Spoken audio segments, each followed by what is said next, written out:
Este episódio é baseado no caderno de estudos elaborado pelo professor Dr. Marcelo Lessa, idealizador e mentor do projeto ENAC Turbo.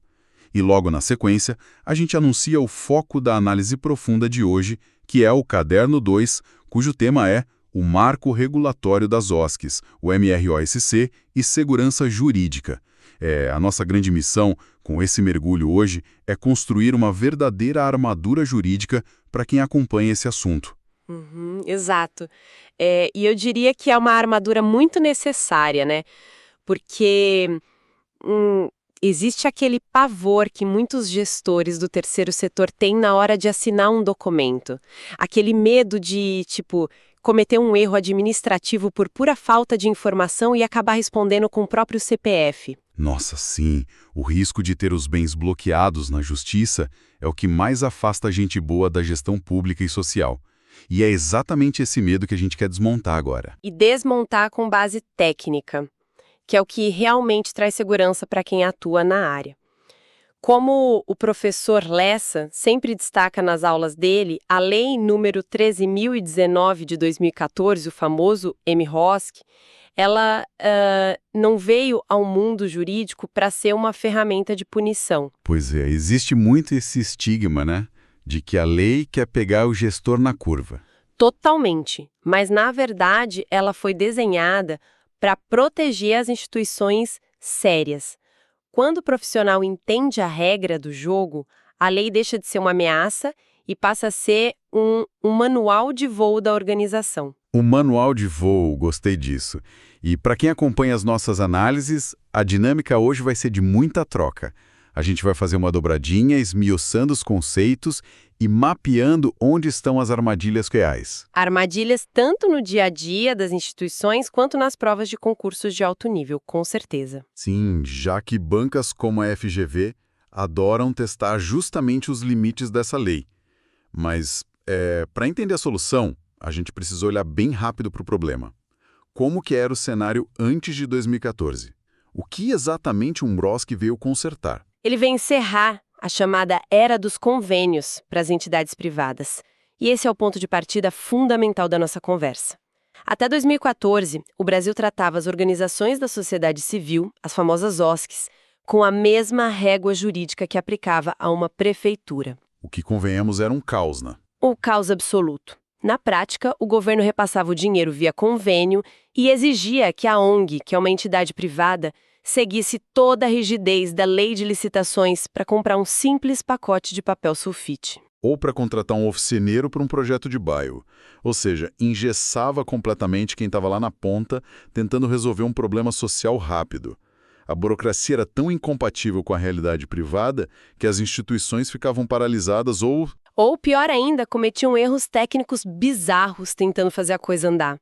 Havia uma insegurança jurídica gigantesca. Aí o MROSC surge para dar um basta nisso. Exatamente. O MROSC surge para dizer o seguinte: o terceiro setor precisa de um regime jurídico próprio, e aqui vai a primeira grande virada de chave conceitual para quem está anotando. Hoje, tecnicamente, uma OSC não assina mais convênio com a União. Essa palavra convênio ficou restrita, né? Isso. Esse termo jurídico ficou restrito para repasses entre entes públicos, tipo de um ministério para uma prefeitura ou para os hospitais do SUS.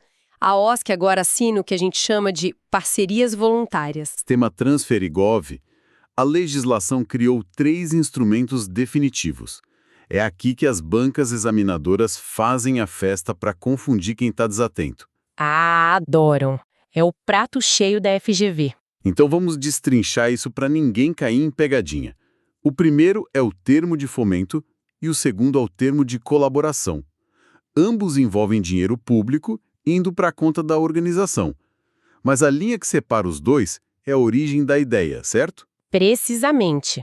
A âncora mental para nunca mais esquecer ou errar em prova é focar na autoria do projeto.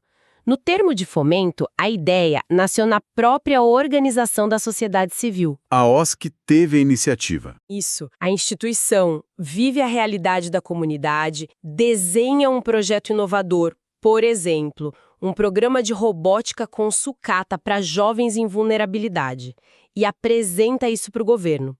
O governo analisa, percebe o alto interesse público e decide fomentar, ou seja, decide dar o dinheiro, apoiar com recursos. Faz todo sentido. A iniciativa é de quem está na base e o Estado fomenta. Já no termo de colaboração, a dinâmica se inverte totalmente. Exato, vira de cabeça para baixo.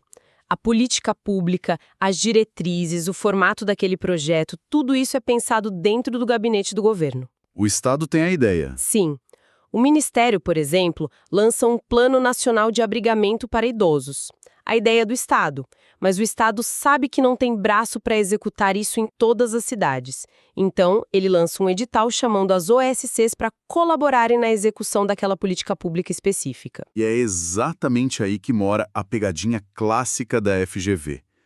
O examinador cria um enunciado contando uma história super longa e complexa sobre uma ONG que teve uma ideia brilhante para limpar nascentes de rios. Nossa, clássico. Conta que a ONG levou isso ao Ministério do Meio Ambiente e conseguiu financiamento. Aí a questão pergunta qual documento foi assinado e coloca termo de colaboração logo na alternativa A. Quem lê rápido acha que a ONG está colaborando com o meio ambiente e marca. E erra feio, porque se a ideia foi da ONG, o instrumento jurídico obrigatório é o termo de fomento. Quem teve a ideia dita o nome do documento. Essa é a regra de ouro que o professor Lessa ensina. Tem que ler com uma lupa. E ainda existe um terceiro instrumento, que corre por fora quando o assunto é orçamento, que é o acordo de cooperação. A diferença brutal aqui é que não há trânsito de dinheiro. Zero repasse financeiro. Zero. É uma parceria de interesse mútuo. Por exemplo, o governo tem um galpão abandonado e cede o espaço para a OSC montar um centro cultural. Ou então o Ministério doa computadores que seriam descartados. Tem burocracia, claro, tem prestação de contas do uso do bem, mas não tem conta bancária recebendo dinheiro público. Perfeito. E tem um detalhe super interessante sobre a proatividade das instituições que vale a pena a gente mencionar. Se o governo não lançou um edital, a OSC não precisa ficar sentada esperando. Ah, o PMIS, né? Isso. O MROS regulamentou o PMIS, que é o procedimento de manifestação de interesse social. A sociedade civil pode, literalmente, bater na porta da administração pública, apresentar um diagnóstico de um problema local e propor uma parceria.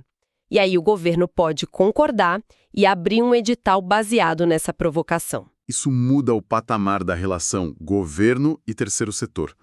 Mas vamos falar da rota do dinheiro, porque é quando o recurso financeiro entra na jogada que o controle fica realmente pesado. E com razão, né? Dinheiro público tem que ter controle. Com certeza. A regra geral no Brasil para transferir dinheiro público para entidades privadas é a competição. O governo precisa abrir um chamamento público, que é o edital, para que todas as organizações interessadas possam competir em pé de igualdade. A regra é competir. Mas a lei traz uma exceção de ouro que muda completamente esse cenário competitivo, que são as emendas parlamentares. Esse é um dos pontos mais cobrados do MROS, sem dúvida. Quando um deputado federal ou um senador decide destinar uma parte do orçamento público diretamente para uma instituição específica, ele carimba o CNPJ daquela OSC lá na lei orçamentária. Fica carimbado e direcionado. Exato. E quando isso acontece, o MROSC, lá no seu artigo 29, diz que ocorre a inexigibilidade de chamamento público. Vamos traduzir isso para não restar dúvidas para quem nos escuta. Inexigibilidade significa que o governo não pode exigir competição. Afinal, se o dinheiro já foi carimbado pelo Congresso para a Associação Esperança, por exemplo, não faz o menor sentido abrir um edital para outras ONGs disputarem aquele recurso que já tem dono, digamos assim. A competição se torna inviável, ela é inexigível. E preste muita atenção na nomenclatura, porque o direito administrativo é implacável com os termos. É inexigibilidade de chamamento. Não confunda em hipótese alguma com dispensa de chamamento. Bem lembrado. A FGV ama trocar essas duas palavras. Demais. A dispensa é usada pelo governo em casos de calamidade pública, por exemplo, onde até daria para fazer um edital, mas a urgência dispensa a regra. Na inexigibilidade da emenda parlamentar, a competição é logicamente impossível porque o destinatário já está definido por lei. Mas aqui entra uma ressalva fundamental, que o professor Lessa repete a exaustão e que salva o CPF de muitos gestor por aí. Inexigibilidade afasta a competição, afasta o edital. mas ela não dispensa, de forma alguma, a burocracia de controle e a análise de capacidade da instituição. De jeito nenhum. Não é porque o deputado carimbou o dinheiro que a OSC vai simplesmente mandar uma mensagem com o número da conta no WhatsApp do Ministério e o dinheiro cai no dia seguinte. Longe disso. Seria o caos. A organização precisa comprovar capacidade técnica e operacional para executar aquele projeto, precisa apresentar um plano de trabalho impecável dentro do Transferigov. E, crucialmente, precisa estar com todas as CNDs rigorosamente em dia. As certidões negativas de débitos. Exatamente. São os documentos que provam que a entidade não deve impostos trabalhistas, previdenciários ou tributários. Se tiver R$1 de dívida inscrita na dívida ativa da União, o dinheiro da emenda trava e não sai, mesmo com a indicação do parlamentar. O sistema simplesmente bloqueia. E quando esse dinheiro finalmente passa por todo esse funil burocrático e cai na conta da parceria, aí sim começa o verdadeiro teste de fogo da gestão. A gente entra no que costumamos chamar de semáforo das despesas. Adoro essa analogia. O que a lei permite fazer com o dinheiro público e o que ela proíbe terminantemente. Vamos começar com as boas notícias, então. O sinal verde. O que pode pagar. O MROSC acabou com o que muita gente chamava de voto de pobreza do terceiro setor. Essa foi a maior vitória de gestão trazida pela Lei 13.019. Historicamente, havia uma cultura muito forte no Brasil de que quem trabalhava no terceiro setor tinha que fazer tudo por caridade, né? Sem remuneração adequada, mesmo lidando com orçamentos mega complexos e problemas sociais gravíssimos. O que era muito injusto e afastava bons profissionais. Com certeza. Hoje a lei é claríssima.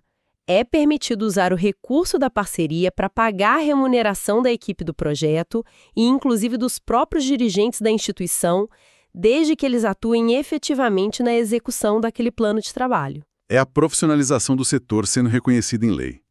E não é só o salário seco. A lei abarca toda a realidade do trabalhador brasileiro. Pode pagar os encargos, FGTS, férias, 13º, o INSS da equipe. E vai além disso, permitindo o pagamento dos chamados custos indiretos. Imagina que a ONG precisa de luz, internet e aluguel do espaço físico para as oficinas acontecerem e, claro, precisa pagar o contador que vai gerar os balanços ou a assessoria jurídica.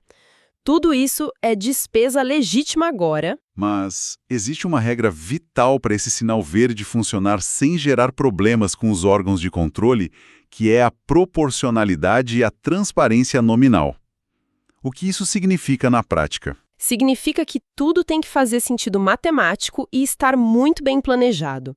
Se a OSC usa o seu galpão para 3 projetos diferentes ao mesmo tempo e só um deles é financiado por esse termo de fomento específico, a verba pública só pode pagar a conta de luz proporcional ao uso daquele projeto. Você não pode pendurar a conta de luz inteira da ONG no projeto do governo se ele só ocupa 1/3 do espaço. Exato. E mais importante ainda, cada um desses centavos precisa estar listado no plano de trabalho com antecedência. Não dá para inventar despesa no meio do caminho. Não mesmo. Agora, vamos acender a luz vermelha. Onde é que o gestor bem intencionado escorrega e acaba caindo na temida TCE? Para quem não está familiarizado com a sigla, a tomada de contas especial, a TCE, é basicamente a opção nuclear de auditoria do governo. É o processo do Tribunal de Contas da União, o TCU, para apurar desvio ou mau uso de dinheiro público. É o pesadelo de qualquer gestor. E a maior armadilha para atrair uma TCE, e que chove em questões de prova, chama-se taxa de administração. Nossa, esse é um erro fatal. Antes do MROSC, algumas organizações costumavam colocar uma linha genérica no orçamento dizendo assim: 15% do valor total para a taxa de administração da OSC.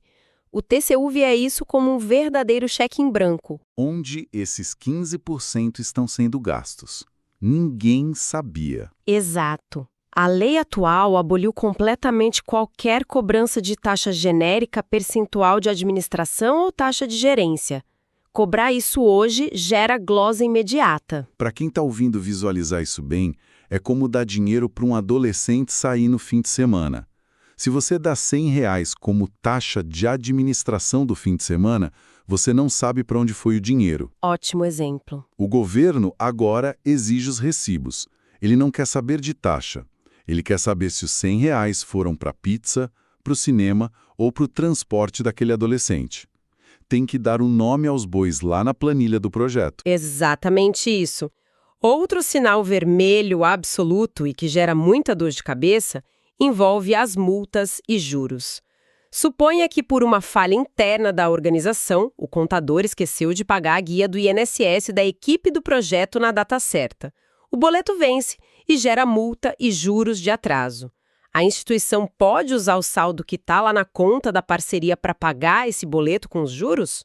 A resposta é um não gigantesco escrito em caixa alta. Dinheiro público financia a política pública, ponto. Dinheiro público não financia a falha de gestão da OSC. O valor principal do imposto até pode ser pago com o recurso, mas os juros e a multa gerados pelo atraso terão que sair do bolso da própria instituição com recursos livres dela ou do bolso dos próprios dirigentes. E tem outra proibição inegociável, que são as despesas retroativas. É totalmente proibido pagar despesas com data anterior ou posterior à vigência do termo. Não se pode usar o recurso da parceria assinada em 2026 para pagar uma dívida de aluguel da ONG que ficou pendente lá em 2025. O dinheiro atende estritamente à vigência do documento. Diante dessas regras todas, a melhor forma de entender o rigor da lei é analisar os casos práticos, simulando a vida real e as questões de prova. Tem uma situação muito comum, especialmente em cidades menores, que sempre vira caso de auditoria pesada. O caso do desconto em dinheiro vivo. Esse mesmo. Imagina que a organização recebeu dinheiro do governo para mobiliar uma creche. O diretor vai até uma loja de móveis na cidade e o fornecedor faz a seguinte proposta. Olha, os móveis custam R$ 50 mil, mas se a OSC sacar o dinheiro no banco e me pagar aqui, em dinheiro vivo, na boca do caixa, eu dou 20% de desconto, vai sobrar R$ 10 mil para vocês investirem em mais móveis para a creche. A intenção do gestor é ótima, né? Ele quer economizar recurso público para ajudar mais crianças. Ele pode aceitar. Essa é a história clássica do desastre. O diretor acha que está sendo um herói da economia. Vai no caixa, saca os 50 mil em espécie, paga a loja, pega um recibo simples e acha que está tudo certo. Só que, um ano depois, o TCU audita a conta. Para o auditor, aquele dinheiro desapareceu. A lei brasileira exige algo chamado rastreabilidade total do recurso. Não existe pagamento em dinheiro vivo, cheque ao portador ou saque em espécie. Jamais. A quebra da rastreabilidade é uma infração gravíssima. Todo recurso que sai da conta da parceria precisa ir diretamente para a conta do fornecedor final por meio de uma ferramenta chamada Ordem Bancária de Transferência Voluntária, a OBTV. É uma transferência eletrônica, nominal e totalmente identificada. Isso. Quando o gestor saca em espécie, a presunção do órgão de controle é imediata. O dinheiro foi desviado. Mesmo que existam notas fiscais na pasta e que os móveis estejam fisicamente lá na creche. O gestor sofre uma tomada de contas especial, tem o CPF bloqueado e pode perder o carro e a casa para ressarcir o Estado. E tudo por causa de um desconto mal avaliado. É assustador, mas a regra é dura. A forma de pagar é tão importante quanto o que se está comprando. E já que estamos falando de dinheiro e de contratos, surge sempre o debate sobre a figura do captador de recursos, que é aquele profissional ou agência especializada em escrever projetos e buscar emendas parlamentares em Brasília. Ah, a famosa taxa de sucesso. Isso. Muitas vezes o contrato desses profissionais é por taxa de sucesso, tipo 10% do valor captado. Aí a OSC consegue uma emenda de R$ 1 milhão, ela pode pegar R$ 100 mil desse montante público e pagar o captador como comissão. O que o professor Lessa diz sobre isso? Ele lembra que a Lei 13.019 proíbe isso expressamente. O legislador criou uma blindagem ética ali para evitar a mercantilização do orçamento público. É terminantemente proibido o pagamento de comissão, corretagem ou taxa de sucesso a captadores de recursos utilizando os fundos da própria parceria pública. Se a organização contratou um captador, ela deve remunerá-lo com fundos próprios, gerados por doações privadas, jantares beneficentes, eventos, mas jamais retirando uma fatia do repasse federal. Perfeito, muito claro. E sobre os rendimentos bancários? Esse dinheiro que fica parado na conta rende, né? Digamos que o Ministério depositou esse R$ 1 milhão e a execução do projeto vai durar 12 meses. O dinheiro fica em uma conta de aplicação financeira obrigatória rendendo juros. Depois de um ano, gerou uma quantia super considerável. A ONG pode pegar esse lucro da aplicação e usar livremente? Pintar a sede, pagar uma dívida? Essa é mais uma pegadinha frequente. Os juros da aplicação financeira do dinheiro público mantêm a natureza de dinheiro público. Eles não são lucro da organização. Exatamente. O MMR-OSC determina que todos os rendimentos devem ser obrigatoriamente reinvestidos no próprio objeto da parceria. Ou seja, se o projeto era qualificar 100 jovens, talvez com os rendimentos dê para qualificar 110. E um alerta gigantesco aqui, esse reinvestimento não é automático. A OSC precisa justificar e pedir autorização prévia ao poder público lá no sistema Transferigov antes de gastar 1 centavo desse rendimento. É um jogo de transparência radical. E para amarrar toda essa estrutura de segurança que o professor Lessa desenhou no caderno, existe um checklist de segurança jurídica. São requisitos básicos que barram um projeto logo na largada se não estiverem perfeitos. Quais são os principais critérios que definem quem pode jogar esse jogo no nível federal? O primeiro crivo importante é o tempo de existência. Para assinar qualquer parceria com a esfera federal, a entidade precisa provar que tem no mínimo 3 anos de CNPJ ativo. O governo fez isso para evitar as chamadas ONGs de gaveta, que eram criadas da noite para o dia só para abocanhar um edital específico. O segundo crivo a gente já bateu muito na tecla, que são as CNDs válidas. E o terceiro? O terceiro é o Estatuto Social.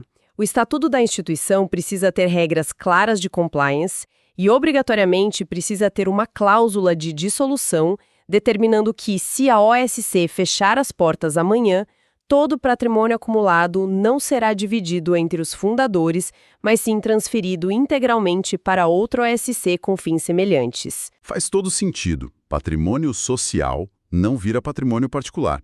E ainda tem o filtro do nepotismo, que é super rigoroso nas parcerias. Nenhum dirigente da OSC pode ser parente até o 2º grau de agentes públicos do ministério ou do órgão que está liberando o dinheiro. Ou seja, se a ONG é presidida pelo irmão, ou pelo filho do ministro, ou do secretário que vai assinar o repasse, a parceria é totalmente nula. Exato. Isso garante a impessoalidade do processo. Mas, voltando só um pouquinho naquele primeiro crivo que eu falei dos 3 anos de existência do CNPJ, o MROESC trouxe uma inovação brilhante para não asfixiar as pequenas iniciativas comunitárias, que é a chamada atuação em rede. Isso é fantástico. Funciona assim. Imagina um coletivo de bairro que faz um trabalho social incrível na periferia, mas só tem 1 ano de CNPJ. Pela regra geral, eles não podem receber recurso federal direto, mas eles podem procurar uma organização maior, estruturada, que já tenha lá seus 10 anos de história. Essa organização atua como a OS celebrante. Essa OS maior assina parceria com o governo, assume a responsabilidade jurídica e financeira pesada da coisa e repassa a execução das atividades pontuais para as OSs menores que atuam como executantes não celebrantes. O ecossistema inteiro se fortalece com isso, o risco jurídico para o governo é mitigado e o dinheiro chega lá na ponta onde realmente precisa chegar. É um arranjo muito inteligente que democratiza o acesso aos recursos públicos, ancorando na experiência de quem já tem maturidade institucional para lidar com a complexidade do Transferegov. Bom, chegando na reta final do nosso mergulho de hoje, vale muito a pena dar aquela revisão turbo nas palavras-chave, fazendo um bate-bola rápido para fixar o que importa para a prova e para a vida.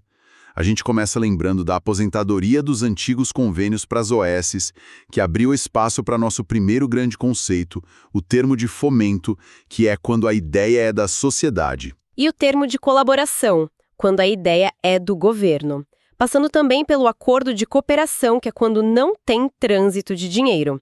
E lembrando daquela regra de ouro das emendas parlamentares que geram a inexigibilidade de chamamento público, garantindo recurso para a OS indicada, mas sem dispensar a burocracia do Transferigov e das CNDs. E por fim, desembocando nas regras financeiras. O avanço de poder pagar equipe e os custos indiretos com transparência, contrastando fortemente com as proibições absolutas da taxa genérica de administração e o crime que é sacar dinheiro público em espécie, quebrando a rastreabilidade da OBTV. É muita informação, mas a visão que o professor Dr. Marcelo Lessa traz e que é muito inspiradora é que a burocracia e a lei não são bichos-papões, elas são um instrumento de liberdade.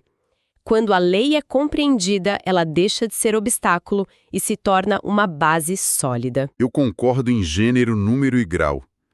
Dominar o MROSC tira as organizações da escassez. A transparência não é um favor que a ONG presta para o governo. É o que liberta a gestão e garante a dignidade do trabalho. É esse conhecimento jurídico que garante que as portas fiquem abertas, que a criança continue lá na creche e que o idoso continue amparado. A lei bem aplicada é a maior garantia de justiça social que a gente tem. Com certeza, o conhecimento protege a boa intenção. E isso nos deixa com uma reflexão provocativa para encerrar. Com o nível de rigor, rastreabilidade via OBTV, transparência em tempo real e eficiência que o MROSC está exigindo hoje do terceiro setor, será que a gente não está caminhando para um futuro onde as organizações sociais vão acabar ultrapassando a eficiência gerencial de muitas grandes empresas privadas? Olha, é bem provável. Se uma OSC consegue gerir milhões sem margem para lucro próprio, apenas investindo na própria sociedade com toda essa vigilância, ela pode facilmente se tornar o grande padrão ouro de administração do século. Fica essa reflexão para a gente pensar sobre o poder da gestão social bem feita. Para a nossa audiência que está acompanhando, quais outros desafios jurídicos e práticos os gestores enfrentam diariamente que merecem uma análise profunda aqui? Deixem esses temas nos comentários para ficarem no nosso radar para os próximos materiais. E agora, a nossa assinatura obrigatória. Podcast produzido a partir do conteúdo do projeto ENAC Turbo, sob a autoria e orientação do professor Dr. Marcelo Lessa. Se esse conteúdo te ajudou, não esqueça de se inscrever no canal e ativar o sininho das notificações. Assim, o YouTube te avisa imediatamente assim que o próximo resumo for liberado. Até a próxima!